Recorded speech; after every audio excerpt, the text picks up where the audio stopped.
Galatasaray. Great to see how sport breaks down barriers. Just 3 more A finals to go, and we move straight into the action for the under-23 men's double sculls.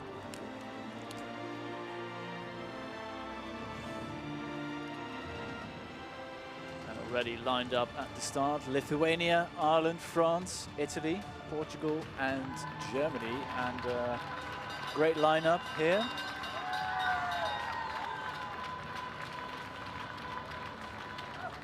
Yeah, the Lithuanians, Jonas Saprovicius looking round there, the 21-year-old. Mantas Rialba, really got a lot of experience for such a young guy. Martin O'Grady in the bows, Donna Claffey in the stroke seat. And Martin O'Grady's sister Anna will be wearing the green vest for the juniors later on this year. France, represented by Hugo Roth and Martin Bauer in lane number 3, and right beside them the Italians with Marco Prati in the stroke seat with the shades, and behind him, of course, Josef Marvicu. So the fastest 2 scullers in the Portuguese team, Pedro Rodriguez and Tom Neves, coached by Jose Villinho, overseen by John West, former British 8s coach, and 2 Germans, Ole Hernese on the left of your picture, just looking around 18 years of age, and Timo Stracher, the former lightweight, who had a fantastic race in St Catherine's last year to win the Germany World Championships. Attention.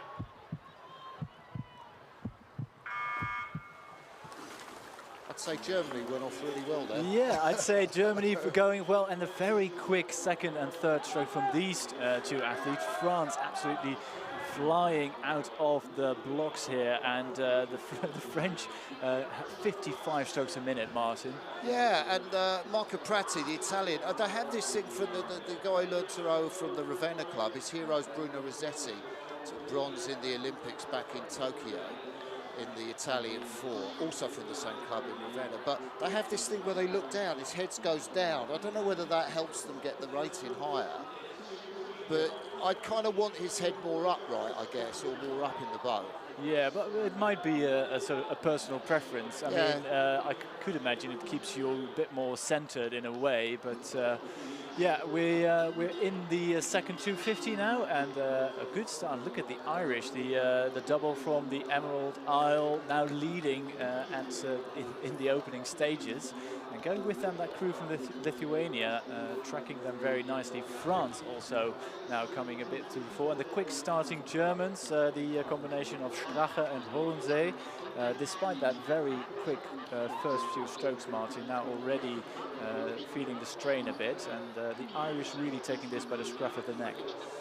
Yeah, the heat winners, of course, Italy and France, semi-final winners, should I say. But Ireland going through in 1:29, that's something like at least a second quicker than the French went through in the semi-final. And of course, with Ireland, you can't help think of Dominic Casey took Paul O'Donovan and Fintan McCarthy to 2 Olympic gold medals, and of course Phil Doyle and Dara Lynch to Olympic bronze medal in the open weight category. And this is another fantastic double. O'Grady from Kilcombe and Donna Claffey from University of Galway. Who expected them to have, is that a clear water lead they got? They're about to get a clear water lead, and that's an amazing pace being set by the Irish, with Martin O'Grady in that bow seat, making his international debut here together with Claffey, who is slightly more experienced, having raced the quad last year at the under-23s. But you're right, Martin, they pushing out to a clear water lead, and the Italians now finding a bit more pace together with the Portuguese. Yeah, well, Anna, his sister, who's going to be racing in the juniors in track high, she's not here. There we see Donna in the stroke seats, student from Galway University, taking a look across. Great start so far. They're so powerful that, you know, you could see his body. It's such a muscular, barrel chest. Yeah, you could see the muscle cross section nearly, and here the quick, the fastest two single scullers from Portugal, a bit more fluid, not as much power base, but they really moved that double very effectively, the Portuguese. Moving into second place at 1,000, and the Italians going with them bronze at the moment. Yeah, the Portuguese were rode out of winning their semi-final by the French yesterday. I think they caught a little crab. That's the blade, unfortunately caught the water, and it meant the French took that win in the semi-final. But Portugal moving smoothly through. I'd have to say, in terms of the Portuguese there, okay, so you can see the sculler there, Tom Neves, the 18-year-old. His hero is Pedro Faga, the great Portuguese lightweight sculler, and Pedro Rodriguez behind him, the 19-year-old. John West, I was out for dinner with John and Jose last night, the Portuguese coaches, and to my money, the Portuguese have got such smooth, easy fluidity in terms of their movement. The Irish have put a lot of effort in. It was quite power-based rowing. But I think now in the second half of this race, we're going to see some other crews, maybe the French come into it, the Italians too. Portuguese, I think, are going to take the lead. Yeah, I think you're right, Martin. The Portuguese now pushing through, opening up a couple of feet ahead of the Irish. And it's so important in this stage of the race to remain loose and connected. And Portugal don't have a lot of money for their rowing programme. There aren't too many rowers in Portugal. This is why it's so important for these guys. And we saw the Portuguese single sculler, you know, qualifying the semi-final today. He's the third fastest Portuguese. These two are the quickest.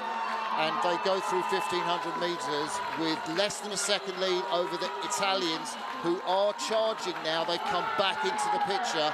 It's Portugal, it's Italy, and the Italians, Marovicic and Prati, are really starting to charge. Yeah, look at the grimace on the face of the two Italians here. Marco Prati setting 39 strokes a minute, and just outside of the picture, the French are also flying towards the line. But the French are struggling a bit, I feel, and the Italians moving back at the Portuguese at the moment, and the fast-starting Irish now feeling the strain. And look at that crew from France, Martin. They are coming back into the medals. They are coming back. The Irish are not out of it. The Portuguese have made their move. Was it too early, too soon? They're in the last 250. It is the Italians who are charging. Mavukovic, who learned to row at San Giorgio, just near Venice, and Marco Prati from the Ravenna Club. We spoke about that. Their bow hits the front. Oh yes, their bow hits the front. It's just 100 metres to go, and they may have done enough, because I don't see a massive acceleration coming from the Portuguese. And look at the crew from Germany. No, that's not Germany, that's Portugal. But the Italians have it at the moment. Yeah, the Portuguese are getting rowed out of it. The Germans are through them as they come to the line. There's 6 boats, all in a race. It's impossible to tell. The Irish have come back into it. Italy take the gold, Ireland the silver, and I think Germany take the bronze. Portugal miss out on a medal. I could not call that. We'll have to wait for the official results. The Italians know they've won. How did you see that, Tim? Yeah, I'd say Germany was surged on the line, and indeed confirmation here that Germany have been given the silver medal.